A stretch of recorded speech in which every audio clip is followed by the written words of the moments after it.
지난 금요일 예수님께서는 운명하셨습니다.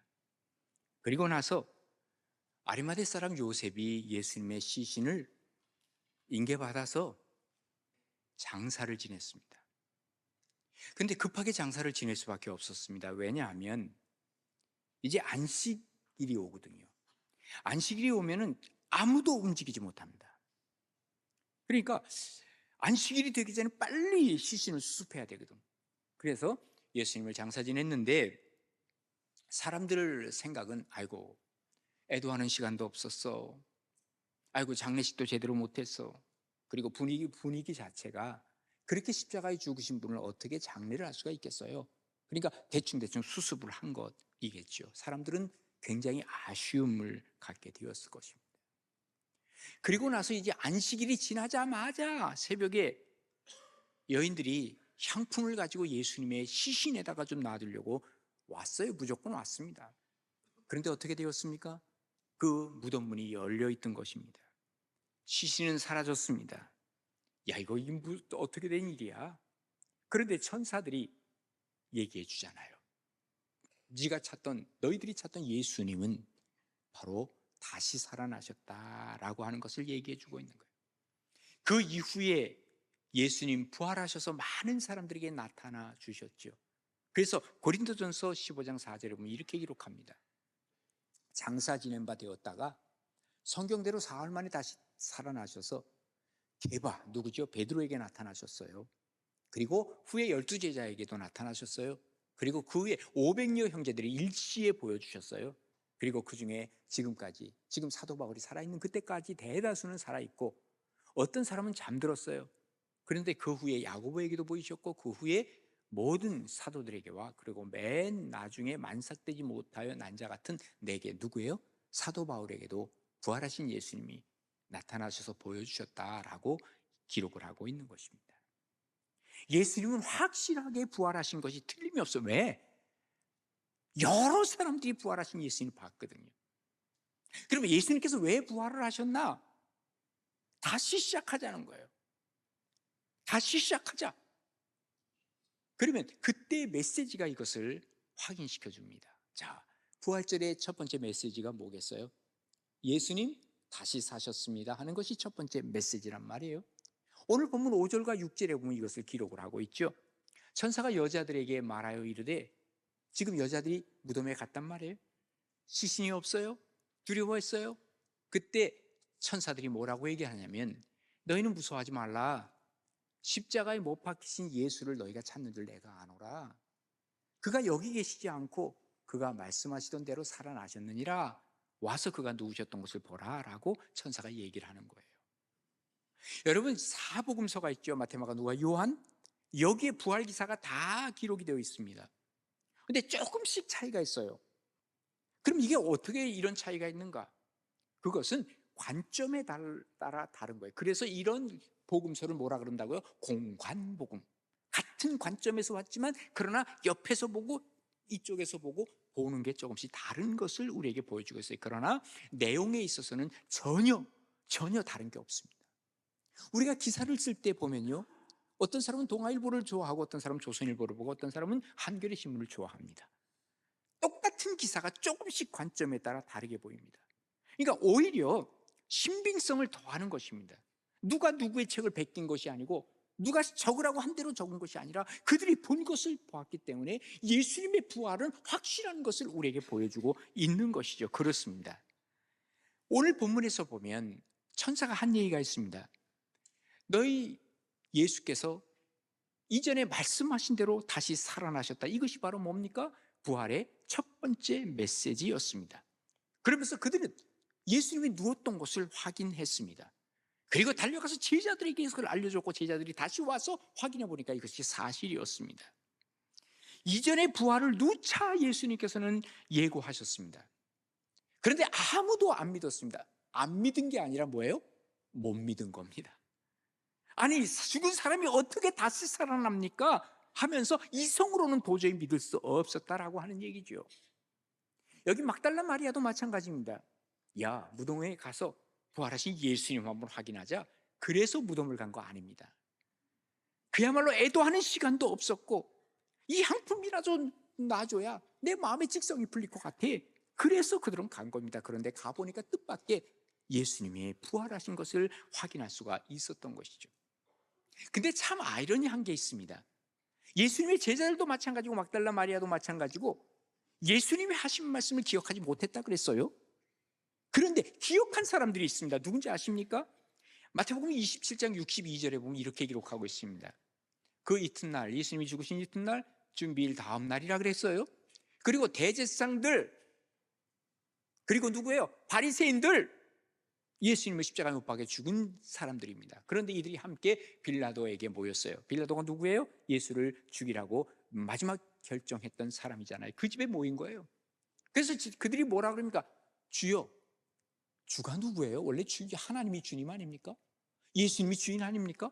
그런데 이 정신 나간 사람들 보세요. 빌라도를 향해서 주여 그래요. 예? 그러면서 주여 이르되, 주여 저 속이던 자가 누구예요? 예수가 속이던 자란 말이에요.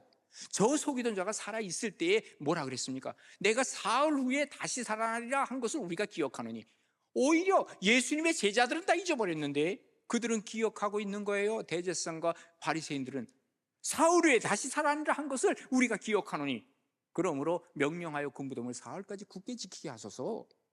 그의 제자들이 와서 시체를 도둑질하여 가고 백성에게 말하되 그가 죽은 자 가운데서 살아났다 하면 후에 속임이 전보다 더 클까 하나이다 하니, 빌라도가 이르되 그래 그렇게 하자.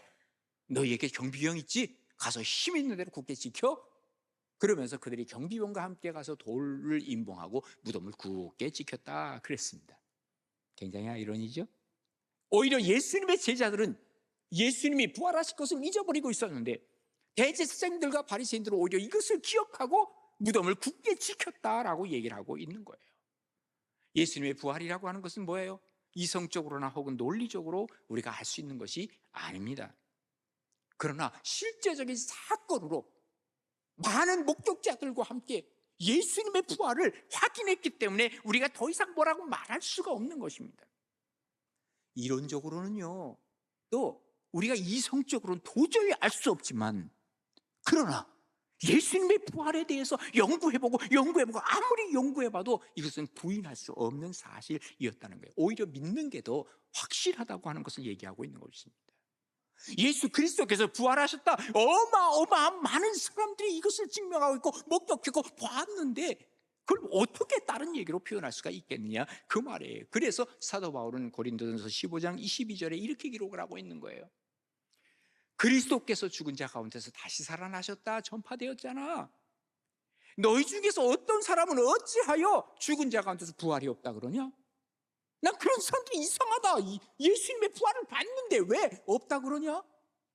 그리고 14절에 넘어가서 뭐라고 얘기를 하냐면, 그리스도께서 만일 다시 살아나지 못하였으면 우리가 전파하는 것도 헛것이요 또 너희 믿음도 다 헛것이 되는 것 아니냐 그랬습니다. 수많은 증인들이 나왔어요. 또 부활하셨다는 예수님 이것 때문에 순교한 사람들이 나왔어요. 그리고 교회가 생겨났어요. 교회가 부흥하기 시작했어요. 거짓에 대해서 목숨을 거는 사람은 없습니다. 물론 한두 명은 있을 수 있어도 그 많은 사람들이 순교하면서 예수님의 부활에 대해서 증거하며 순교를 그렇게 많이 할 수가 있겠느냐, 이거는 도저히 불가능하다는 것이죠. 흩어졌던 예수님의 제자들, 예수님을 부인했던 베드로, 이 모든 제자들, 다시 이 사람들이 모아질 수 있었던 게 뭐예요? 부활하신 예수님을 만난 다음이잖아요. 예. 그러니까 다시 말해서 예수님이 다시 사셨습니다 라고 하는 이 메시지는 곧 우리에게 무엇을 주는 거겠습니까? 다시 시작하자. 우리 신앙을 다시 회복하자. 내가 너에게 힘을 줄 거야 라는 것을 여기서 말씀해 주시는 것이 예수님 다시 사셨습니다 하는 이 메시지였다라는 것을 우리가 알 수 있는 것입니다. 두 번째로 메시지가 뭐예요? 갈릴리에서 보자입니다. 자, 오늘 본문 7절에 보십시다. 또 빨리 가서, 이 여인들이 빨리 가는 거예요. 누구에게? 그의 제자들에게 가서 이르되 그가 죽은 자 가운데서 살아나셨고 너희보다 먼저 갈릴리로 가시나니 거기서 너희가 배우리라. 갈릴리에서 만나자라고 얘기하더라는 거예요. 보라, 내가 너희에게 일렀느니라. 이렇게 말씀하신 말씀을 제자들에게 또 얘기하는 거예요. 이게 두 번째 메시지가 뭐예요? 갈릴리로 가자. 그런데 원래 이 갈릴리로 가자고 하는 것은요, 예수님께서 최후의 만찬을 하시면서 하신 말씀이에요. 마태복음 26장 32절에 보면 내가 살아난 후에 너희에게 먼저 갈릴리로 갈 거야 라고 예수님 말씀하셨거든요. 자, 이것을 천사들이 상기시켜 주는 겁니다. 그럼 왜 예수님은 갈릴리로 가시자 그랬나? 여기 지금 예루살렘에서 복음 전하시면 안 되나? 예수님께서 살아계신 것을 보여주시면 안 되나? 왜 하필이면 갈릴리로 가자고 예수님 말씀하셨을까요? 여러 가지 이유가 있겠지만 그 중에 하나는 예수님의 첫사랑을 베푼 곳, 예수님의 신앙적 추억이 담겨 있는 곳이 바로 갈릴리라고 얘기를 할 수 있을 것입니다. 그것을 처음에 시작을 하시면서 예수님께서는 고기 잡는 그 어부들이 있었어요. 그 중에 베드로를 향해서 나를 따라와라 했더니 베드로와 또 안드레가 예수님을 따라오기 시작했던 곳입니다. 세관을 지나가면서 나를 따르라 했더니 거기서 세관에 앉아있던 마태도 예수님의 제자가 되었던 곳이 바로 갈릴리였습니다. 또 갈릴리의 그 풍랑이 확 일어나는데 바다에 잔잔하라 했을 때 바다가 잔잔했던 곳이 바로 갈릴리 바다였습니다. 오병이어의 역사, 기적이 일어났던 곳입니다. 거기에서 소경이었던 사람이 눈을 뜬 자리입니다. 중풍병자가 일어났던 곳이 바로 어디예요? 갈릴리 바다였습니다. 예루살렘은 어떤 곳입니까? 예루살렘에는 많은 권력자들이 있습니다. 부자들이 있습니다. 그리고 그곳엔 배운 사람들이 많습니다. 그러나 예수님을 배척하는 곳이었습니다. 오늘날도 마찬가지입니다. 돈이 있고 좀 권력이 있으면 사람들이 어떤 생각을 하는지 아십니까? 힘이 있으면 내 주먹 믿을 거야, 예수 믿기 전에. 나는 내 물질 믿어. 나는 내 지위 믿어. 나는 내 명예가 더 크다고. 무슨 예수를 믿을 게 뭐가 있어? 이게 바로 가지고 있는 사람들의 모습인지도 모릅니다. 그러나 우리가 정말 신앙으로 회복된다는 것은 모름이 합니까? 다른 거 다 있어도 정말 우리가 나를 구원해 주신 예수 그리스도, 내가 그분을 앞에 내가 머리를 숙이고 그분 앞에 부활하신 예수 그리스도와 함께 나의 신앙과 나의 사명을 회복하겠다고 하는 게 바로 부활신앙이라는 것이잖아요. 정말 물질들이 우리는 많습니다. 교회가 이만큼 부자입니다. 교회가 지금 세상적으로 지위도 있습니다. 이게 우리의 자랑거리냐, 아니면 예수 그리스도 이름으로 일어나 걸어라 하는 예수 그리스도 이름이 있는 것이 더 힘 있는 교회인가? 어떤 겁니까? 또 무엇을 우리가 얻기를 원하십니까? 개인적으로도 마찬가지입니다. 어떤 물질도 있고 모든 명예도 있고 다 가지고 있는데 예수 그리스도의 이름이 없다고 하면, 부활이 없다고 하면 모든 것 끝나는 것 아닙니까? 부활하신 예수님께서 삶의 현장으로 가자, 지금 예루살렘이 아니라 갈릴리로 가자 하시는 것은 갈릴리가 바로 삶의 현장이라는 거예요. 거기 소외된 사람이 있고 고쳐줘야 할 사람이 있고 거기 우리가 함께 해야 할 사람들이 거기 있다는 거예요. 그래서 이걸 신학적으로 얘기를 하면 지츠 임 레벤이라는 단어를 씁니다. 지츠라고 하는 것은 그 위치를 얘기를 하고 있고 그 임 레벤, 삶의 어떤 현장이라고 얘기를 하는 거예요. 그곳에 가자는 거예요. 갈릴리로 가자는 거예요. 이건 뭔 얘기를 합니까? 사명을 가지고 우리가 세상 속에 들어가 그리스도의 향기, 그리스도의 냄새를 풍기고 살고, 그리고 또한 선한 영향력을 미치고 살아가는 것이 그리스도인이라고 하는 것을 얘기하고 있는 것입니다. 그곳에 부활하신 예수님께서 지침 레벤, 우리의 삶의 현장에 계신다는 것을 얘기하고 있는 것이죠. 갈릴리로 가자. 왜 갈릴리로 가자 그러셨겠어요? 지금 삶의 현장 속에서 어려움을 당하고 있는 사람들, 소외된 사람들, 힘들어하는 모든 사람들, 그들과 함께 하라는 거예요. 그리고 그들에게 회복의 역사가 일어날 것을, 다시 시작할 것을 주님께서는 말씀하고 계시는 것이죠. 예수님을 3번씩이나 부인했던 베드로, 그를 만난 곳이 어디입니까? 갈릴리의 디베랴 바닷가였습니다. 그리고 그곳에서 만나서 예수님이 묻잖아요. 너 나를 사랑하니? 아, 주님, 내가 주님 사랑하는 거 아시잖아요. 그래, 내 양을 먹여라. 그리고 3번씩이나 내 양을 치라, 내 양을 먹이라 주님께서는 말씀을 하셨다, 그 말이에요. 뭡니까? 사명을 확인하자. 다시 사명으로 가자. 이게 바로 갈릴리에서 만나자라고 하는 얘기지요. 이제부터는 나를 위한 삶이 아니라 너를 위한 삶으로 내가 바꿀 것이다. 그리고 내가 너와 함께 할 것이다 하는 것을 약속으로 말씀하고 계시는 것입니다. 그게 바로 갈릴리에서 만나자라고 하는 얘기죠. 어쩌면 그동안 나를 위해서 여러분 열심히 살아왔을지 모릅니다. 이제 부활하신 주님은 우리에게 말씀하십니다.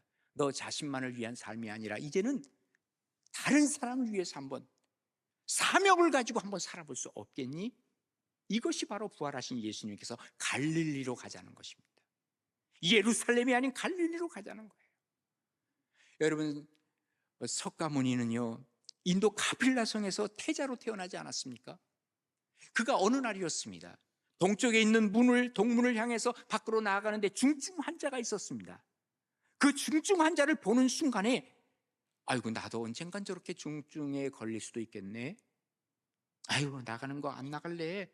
그리고 외출을 포기하고 말았습니다. 그 다음 날이 되었습니다. 서쪽 문으로 나가려고 하는데 허리 굽은 노인을 발견했습니다. 지팡이를 짚고 지나가는 겁니다. 아이고야, 나도 언젠간 저렇게 노인이 되겠지. 아이고, 절로 안 지나갈 거야. 그리고 그는 다시 들어갔다 그러죠. 그리고 그 다음 날이었습니다. 남쪽 문으로 나가려고 하는데 거기 장례 행렬이 쭉 지나가는. 야, 언젠간 나도 저렇게 죽겠지. 아이고, 인생 아무것도 아니네. 그리고 다시 돌아갔다 하잖아요. 그러다가 그 다음에 이제 며칠 후에 북쪽 문으로 나갔습니다. 북쪽 문에 나가는데 어떤 한 사람을 만났는데 그 사람이 아주 행복한 얼굴을 하는 거예요.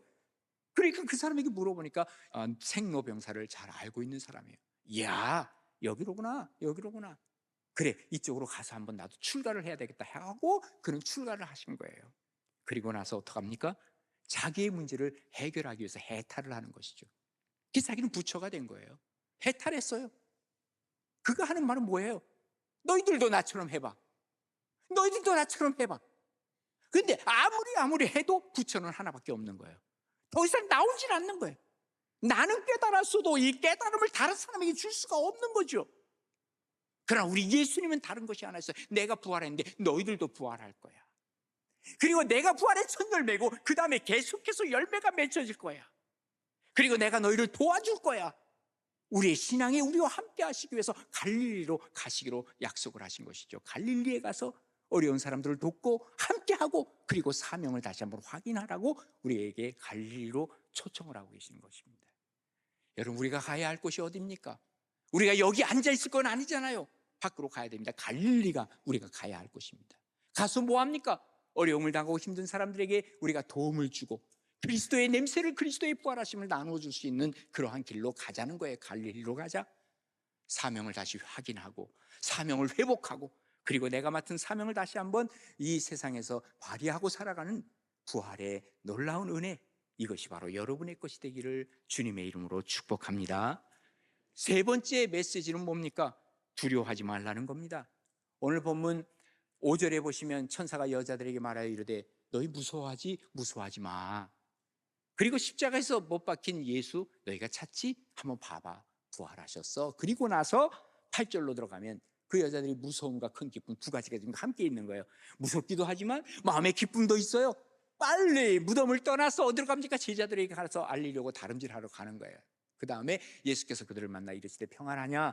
뭐예요? 평안하라, 그 얘기 아닙니까?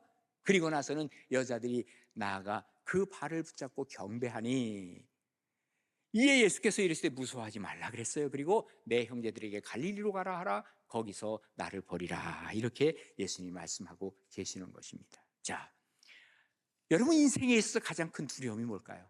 가장 큰 두려움은 뭐예요? 죽음이에요. 죽음보다 더 큰 두려움은 없잖아요. 너 죽어 그러잖아요. 그러면 목숨만 살려줘. 목숨만, 딴 거 다 줄게. 그만큼 내 죽음이라는 건 무서운 거예요, 인간은. 그런데 이 죽음까지도 부활로 승리하신 예수 그리스도, 그리고 우리와 동행하는 것을 우리에게 약속하신 예수 그리스도, 어떤 두려움도 이겨낼 수 있다는 거예요. 죽음까지도 이겨낼 수 있다는 것이죠. 원래 두려움은요, 인간의 본능입니다.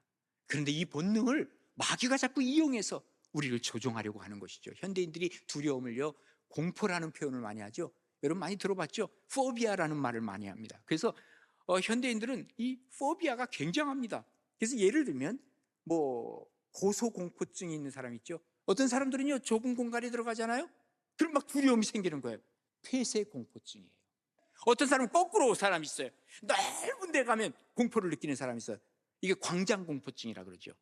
그리고 무슨 건강공포증 해서 공포증을 찾아보니까 150개 이상이 있어요. 현대인들이 이런 공포증을 갖고 두려움을 갖고 산다는 것을 우리에게 보여주고 있는 것이죠. 또 우리 내면에서도 마찬가지입니다. 불안 증세가 우리에게 많이 있어요. 그 당에서 깊이 들어가면 망상으로 들어가게 되고요. 어쩌면 내면의 그림자라고 하는 이 그림자가 나를 늘 따라다니는 거예요. 이게 정신치료 받아야 되는 거예요. 그런데 정신치료 중에서 이게 완벽하게 치료가 되느냐? 쉽지가 않아요.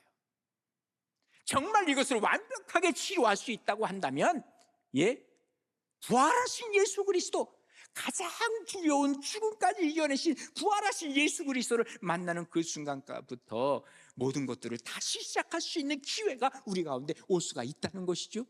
그래서 예수님을 만난다고 하는 것이 어떻게 보면 그야말로 모든 것을 이길 수 있는 만능이 될 수 있다는 것이죠. 그래서 주님께서는 말씀하신 게 두려워하지 말라. 이 말씀 한마디가 나를 정말 모든 것을 다 풀어낼 수 있다는 거예요. 내 문제를 풀어갈 수 있다는 거예요. 부활하신 주님을 만나는 순간에 두려움은 사라진다는 것이죠. 십자가에서 처절하게 죽으신 예수 그리스도, 그동안 예수님을 중심으로 해가지고 이 사람들이 다 모였잖아요, 제자들도. 그런데 예수님이 이렇게 죽음으로 말미암아 다 뿔뿔이 흩어졌어요. 제자들도 이제 모든 게 다 끝나버렸어요. 그 공동체는. 여기 여인들도 마찬가지예요. 무덤을 찾은 이유가 왜 찾아왔겠어요? 자기들의 마음을 추스리고 정리하고, 이제 정말 내가 제대로 이제 모든 걸 끝내고 살아야지, 어쩌면 이런 마음으로 왔을지 몰라요. 그런데 놀라운 일이 벌어졌어요. 그리고 한편으로는 두려웠어요. 이 무덤 문이, 그 육중한 문이, 이것은 사람이 밀 수 없는 그 문이 열려진 거예요. 그리고 시신이 없어졌어요. 그런데 참 다행히도 천사가 뭐라 그럽니까? 예수님이 부활하셨다는 것을 알려주신 것이 감사한 일이죠. 성경 주석가인 리처드 랜스키는 이런 얘기를 합니다. 마리아는 예수님의 시신을 발견하지 못해서 울었다. 만일 예수님의 시신을 발견했다면 우리가 영원히 울 뻔했다. 그렇죠? 만약에 거기서 마리아가 예수님의 시신을 발견했다면 그 외에 많은 사람들은, 모든 사람들은 계속해서 울 수밖에 없는 것이죠. 예수님은 부활하셨습니다. 여러분, 십자가를 보면요, 우리 개신교의 십자가는 어떻게 밋밋한 십자가입니다. 거기 아무것도 없습니다. 그죠? 또 십자가 보세요. 그냥 지금 부활하셨기 때문에 꽃을 걷다 세워놓은 거예요. 그런데 천주교의 십자가는 어떻습니까? 그 안에 누가 있어요? 십자가에 달리신 예수 그리스도가 거기서 피를 흘리고 있는 거예요. 차이가 있습니다. 천주교에서는요, 예수님을 조금씩 약화시킵니다. 그래서 처절하게 죽은 예수 그리스도를 자꾸 보여주고, 그리고 예수 그리스도를 보여주려면 어린 아이 예수 그리스도를 보여줍니다. 그래서 마리아가 안고 있고 마리아의 보호를 받아야 하는 예수 그리스도로 보여줍니다. 왜? 마리아를 높이려고 하기 때문에 그렇습니다. 그런데 우리 개신교는 그렇지 않습니다. 예수 자신이 강력한 파워가 계시는 분입니다. 더 이상 마리아가 필요 없습니다. 그리고 죽으신 예수 그리스도가 아닙니다. 부활하신 예수 그리스도. 그래서 우리의 십자가는, 거기에 죽으신 예수 그리스도는 발견할 수가 없는 겁니다. 예수님은 무기력하게 십자가에 달리셨습니다. 그러나 고린도전서 1장 18절에 뭐라고 얘기를 합니까? 십자가의 도가 멸망하는 자에게는 미련한 것이지만 구원을 받는 우리에게는 하나님의 능력이 우리에게 오기 시작했어요. 예수님도 말씀하셨어요. 이 부활의 능력을 씨앗의 원리로 설명을 하셨어요. 그래서 예수님은 요한복음 12장 24절에 뭐라 그럽니까? 내가 진실로 너에게 이르노니 한 알의 밀이 땅에 떨어져 죽지 아니하면 한 알 그대로 있지만 죽으면 많은 열매를 맺어. 예수님이 죽으심으로 말미암아 부활하셔서 많은 열매를 맺었는데 지금 어떻게 됩니까? 수십억의 사람들이 예수님을 믿게 되지 않았습니까? 사도 바울은 이것을 또 이렇게 표현을 합니다. 고린도전서 15장 35절에 보시면 누가 묻기를 죽은 자들이 어떻게 다시 살아나며 어떠한 몸으로 오느냐 하리니 어리석은 자야, 내가 뿌리는 씨가 죽지 않으면 살아나겠냐? 뿌려야 죽어야 살아나는 것 아니냐? 이 원리를 우리에게 알려주셨다는 것입니다. 그래서 이제는 뭘 얘기를 합니까? 두려움에서 벗어나 우리가 기쁨으로 이 부활을 맞이할 수 있다는 거예요. 가치, 그 가치는 바로 생명이 있는 가치, 씨앗에 있는 가치를 얘기하고 있는 것입니다. 예수님께서 십자가에 죽으시고 그리고 고통당하시고 어려운 모든 것이 다 있지만 부활하심으로 말미암아 이 가치가 다시 한번 확인된 것을 우리에게 알려주고 있는 것이죠. 정말 하나님 앞에서 이 두려워하지 말라. 이제는 우리가 새롭게 하나님 앞에서 기쁨으로 하나님의 역사를 이루어가자 하는 메시지가 우리에게 전달되는 것이죠. 이런 은혜와 축복이 여러분의 것이 되기를 주님의 이름으로 축복합니다.